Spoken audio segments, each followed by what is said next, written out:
Al-Imam Ibn Hibban meriwayatkan dari Malik bin Al-Huwairis radhiyallahu anhu, ia berkata bahwa Rasulullah sallallahu alaihi wasallam suatu ketika pernah naik ke atas mimbar, dan ketika beliau sampai di tangga yang pertama, beliau bersabda amin. Lalu beliau naik lagi ke tangga yang kedua, dan lagi-lagi beliau bersabda amin. Dan beliau naik lagi ke tangga yang ketiga, dan beliau bersabda lagi amin. Lalu beliau pun bersabda, Jibril telah datang kepadaku dan dia berkata, Ya Muhammad, wahai Muhammad, barang siapa yang mendapati bulan Ramadan namun Allah Subhanahu wa ta'ala tidak mengampuni dosa-dosanya di bulan Ramadan, maka sungguh Allah akan melaknatnya. Lalu Rasulullah pun bersabda amin. Ini adalah hadis yang diriwayatkan oleh Ibnu Hibban rahimahullah. Lalu teman-teman sekalian, bagaimana dengan Ramadan kita?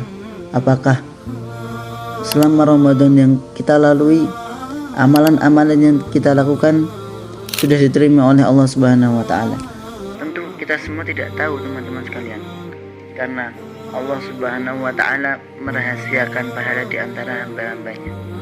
Namun apa salahnya bagi kita untuk senantiasa berusaha memaksimalkan kemampuan kita untuk senantiasa beramal yang kita mampu semaksimal yang kita bisa, dan kita hanya bisa berharap supaya Allah Subhanahu wa ta'ala menerima amalan kita.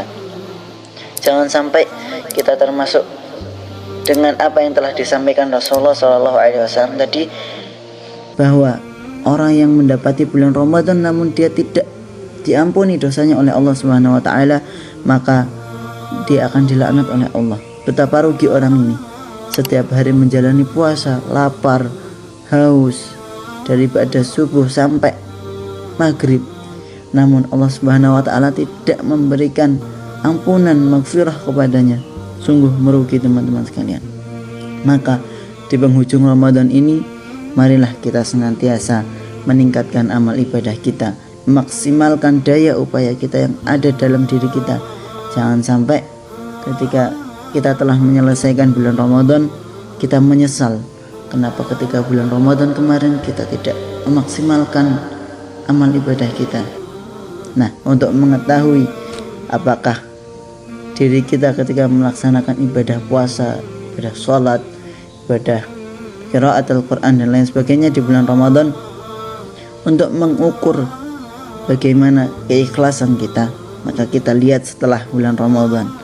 Apakah setelah bulan Ramadan kita masih istiqomah dengan amalan yang kita lakukan, ataukah justru tidak sama sekali melaksanakan amalan tersebut.